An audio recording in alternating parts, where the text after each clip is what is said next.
death and life are in the power of the tongue. If you don't want to see something happen in your life, don't speak it. They speak the very results that they don't want to happen in their life. But I don't know why you're surprised, because you said it. You said that this wasn't going to work. You said that I can't afford this. You said that I can't go to this school. I can't buy this house. You said it. And so why are you surprised when you can't when you don't have the money? Why are you surprised when you can't get into the school? Why are you surprised when you can't get that job? You said you don't believe you can get it. And you said that you probably wasn't going to get it. So guess what? You didn't get it. You didn't get it because you spoke that, and it became your reality.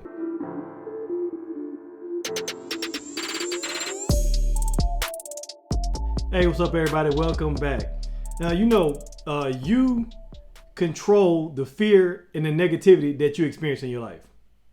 I don't know if you knew that or not, but you actually control the negativity and the fear that you experience.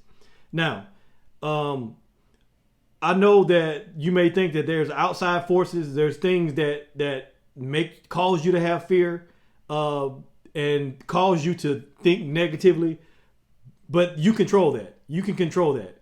Is it hard to do? Yeah, it's hard to do. I'm not gonna lie about that. It's hard to do, but you have more control over it than you think you have. You can control the outcome of some of these things that you're experiencing based on your thoughts, because sometimes it's all in your head about how you're experiencing things. Like sometimes the only difference in your emotions and the only difference in the experience that you have is how you think about it. And so if you are thinking the worst of an experience, then it's going to feel like that. And so you control it. Now, I get it. Some things happen to all of us. And there's situations that we cannot control. There's things that happen to us. There's things that are forced upon us. There's life happens. And we can't control any of that. But the one thing that we can control is how we think about it. The one thing that we can control is what we say about it. How we explain that to someone else, right? And so I always say that there's a difference between speaking negatively about a situation and speaking about a negative situation. You can talk about a negative situation, but you don't have to speak negatively about the situation. And so there's a slight difference there. It's a big difference, actually. You can speak about a negative experience, or you can just speak negatively. And those two things are not the same.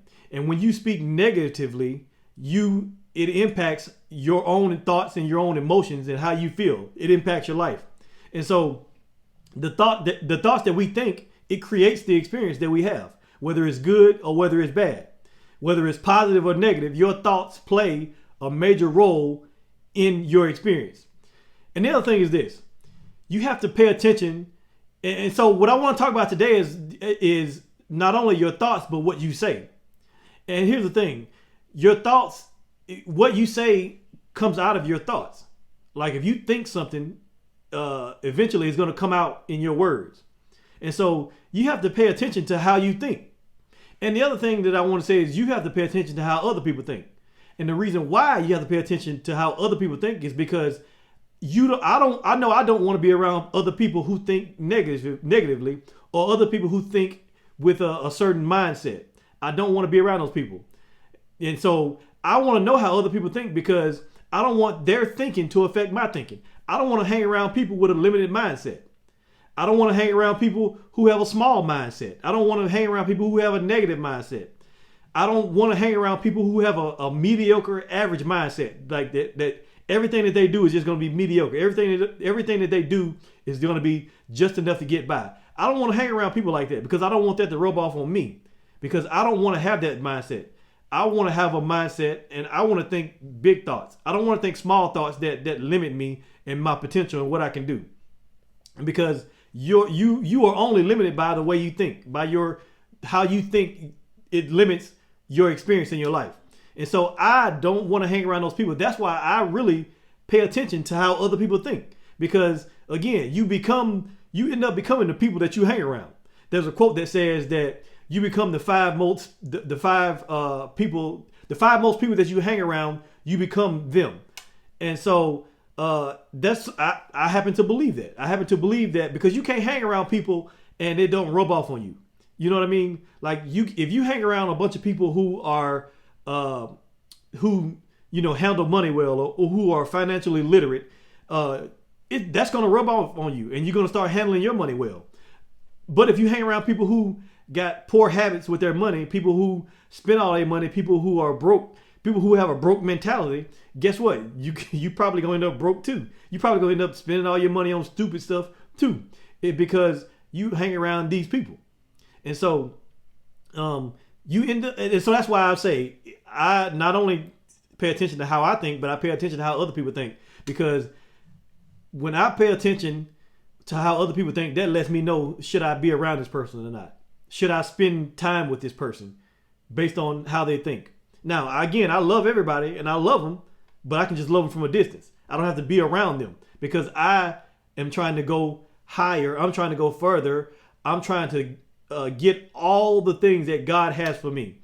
And I know that the God does not have a limited mindset for me. I know that God does not want me to play it small. Now, I'm not talking about, having to have it all. I'm not talking about that.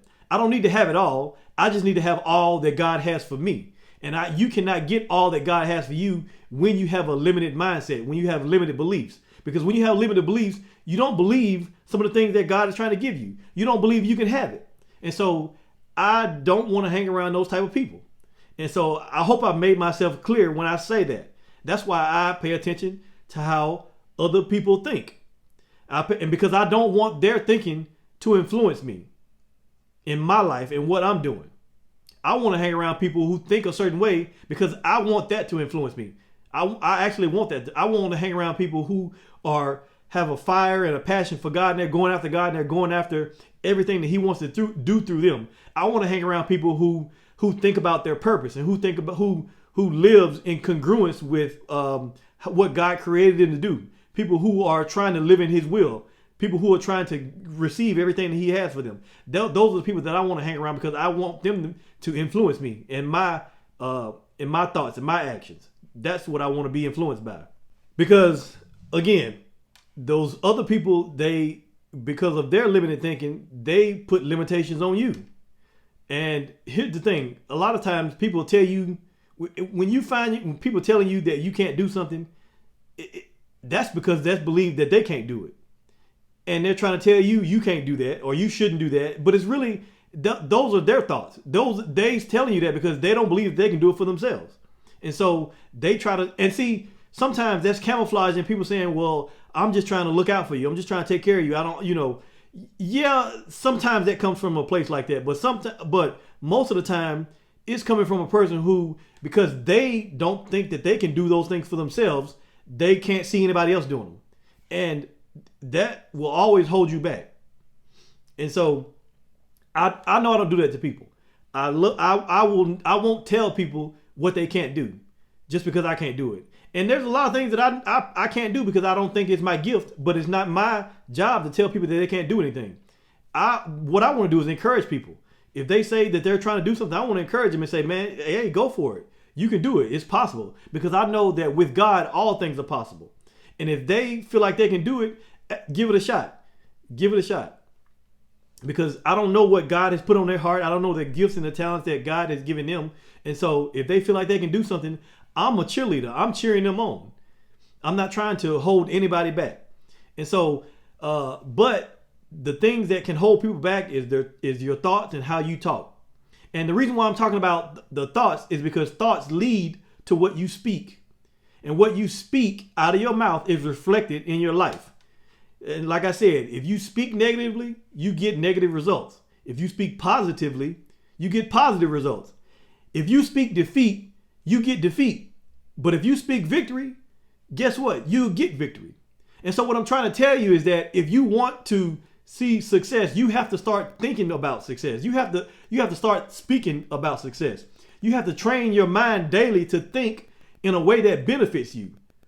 You have to be intentional. That's what you have to do.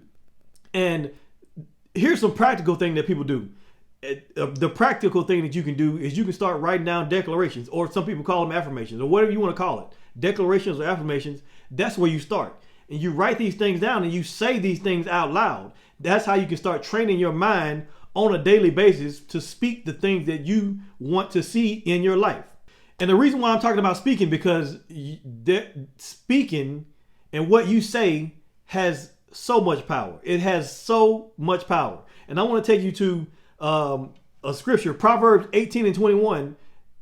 It backs this up. And it talks about, so Proverbs 18 and 21, we've all heard the scripture that death and life is in the power of the tongue. And so it says death and life are in the power of the tongue, and those who love to talk will reap the consequences of it. Now let's think about that for a moment. If death and life is in the power of your tongue. So what you say has the ability to create life or death. It really does. And that's why I say that you have to pay attention to how you think, because how you think determines what you say. You can't say anything that you're not thinking first. It doesn't work like that. Your thoughts are your speech. Your thoughts is what come out of your mouth. And so death and life are in the power of the tongue. If you don't want to see something happen in your life, don't speak it. You see, people speak certain things and then they speak the very results that they don't want to happen in their life. But I don't know why you're surprised, because you said it. You said that this wasn't going to work. You said that I can't afford this. You said that I can't go to this school. I can't buy this house. You said it. And so why are you surprised when you can't when you don't have the money? Why are you surprised when you can't get into the school? Why are you surprised when you can't get that job? You said you don't believe you can get it. And you said that you probably wasn't going to get it. So guess what? You didn't get it. You didn't get it because you spoke that and it became your reality.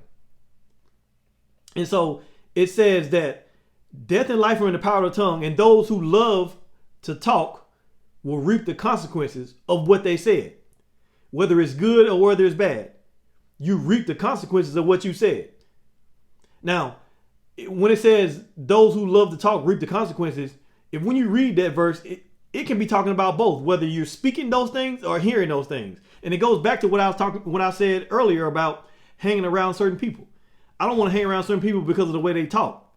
And their talk, yes, I'm not saying it, but death and life is in the power of the tongue. And if I'm listening to them and if I'm letting that get into my soul and my spirit, the things that they're saying, it has power. And it has power to influence the way I think. And if it influences the way I think, then it'll eventually come out of my mouth. You see, when they have those limiting beliefs and those negative thoughts and beliefs that they have, that stuff is coming out of their mouth. And if you're listening, it's getting into your spirit, and then eventually it'll come out of your mouth. Eventually you'll start speaking the same things that they speak if you hang around them long enough. And so you are going to reap the consequences of what you say or what you hear. And that's why it's important to watch what you say, but it's also important to watch what you hear and stop hanging around people and stop listening to things that don't benefit you. And see, when you speak these things, when you speak, words are like seeds. They're like seeds. When you speak words, you're planting seeds for something that's going to grow later on. And so if you want to see positive results in your life, if you want to see the things that you feel, the things that are in your heart, the things that you want to go well in your life, you got to start planting those seeds, and you plant those seeds with your words, because you can't grow something that you didn't plant. So if you plant negativity, you can't grow positivity. It don't work like that. It doesn't work like that. And so you got to start speaking the things that you want to see in your life, because this scripture is true, and I believe it. I believe it. And so you got to be mindful of what you say and be mindful of what you hear. Because those words can either encourage you, and they can encourage you and make you stronger, or negative words are like poison. They're like poison. It can cause you to lose strength. It can cause you to have a negative experience, because those words are like poison. So what I'm telling you is, what I'm trying to encourage you is to use your words carefully, and then also pay attention to what you hear, to what you're letting other people feed you. Listen, don't be a garbage can. And what I mean by that is don't be a garbage can. Don't let other people dump all their junk into you. With all of their complaining, all of their speaking negatively. Don't let that happen, because what'll happen is you will become a garbage can for some people, and all they want to do is dump their junk in you, and eventually you start becoming just like them, a negative person, and you don't want that. And so our words have a powerful impact on ourselves, and they have a powerful impact on others. And so our words, they can either uplift us or they can bring us down. And so it's important for you to be conscious on what you say and what you listen to. And so today I want to encourage you to listen to the right things and to speak the right things if you want to see positivity and success in your life. And so that's it. That's all I got for this episode. It's real short, and I just wanted to come on here and say that, because I think that a lot of things that keep us down is because of the way we talk. And again, when you say things, you believe what you say, and so it has the power to affect your life. And so I just want to leave you with that. If you like what you heard today, please rate it, leave a review. If you're watching this on YouTube, like it, share it with somebody who you know will benefit from it. And hey man, listen, let's win in life. Let's speak the right words. Let's speak positivity. Let's speak life. And so in order to do that, you got to keep a growth state of mind.